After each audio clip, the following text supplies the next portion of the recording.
Hello, friends. I'm so happy to be speaking with you from the ancestral lands of the Gabrielino Tongva Nation, otherwise known as el pueblo de Nuestra Señora, la Reina de Los Ángeles, or as we simply say, Los Angeles. On this very special occasion, I hope I don't sound like a crazy optimist when I say that theater saves lives. I know this because it changed mine.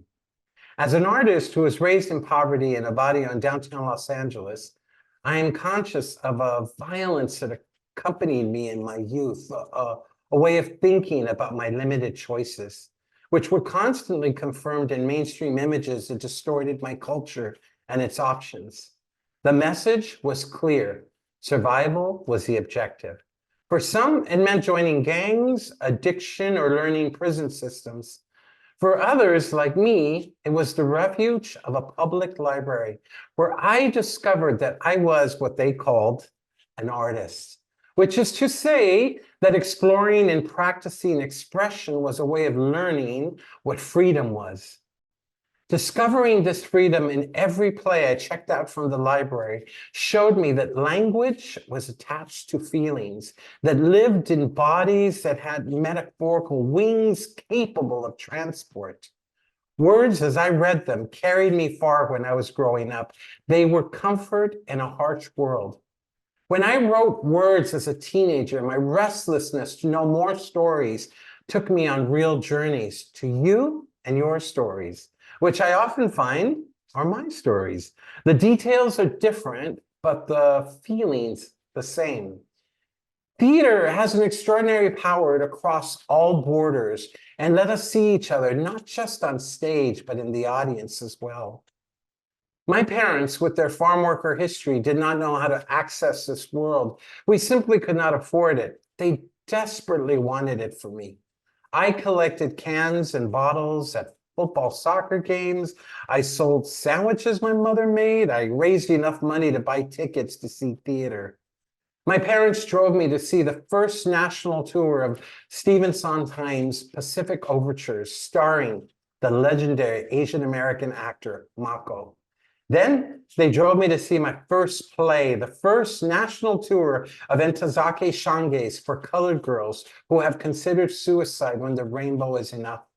Then Luis Valdez's seminal Chicano work, Zoot Suit, A History of Los Angeles and Mexican Americans, my story.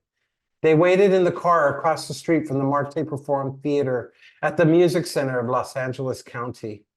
My parents had no clue what I was seeing, but they could see that something was expanding in me. I began to understand that the world was much bigger than the one I had been given. There was another universe out there. I had little idea how it worked, but I could see that even if it was foreign, it was also capable of being me. Each play from the Mahabharata to Nagala Mandala were my story too. I collected bottles and cans. I sold my mother's tamales in my neighborhood. I was able to go to New York to see Broadway shows when I was 15. My best friend and I held yard sales until we had enough money to go to London. Eventually, the theater paid me. I go to Chicago for my first production, to London for my first residency, to Mexico City to perform in my native language, to Canada to meet Canadian Latinos telling their own immigrant stories. A play is an invitation to another world. I am a Chicano, a politicized Mexican American.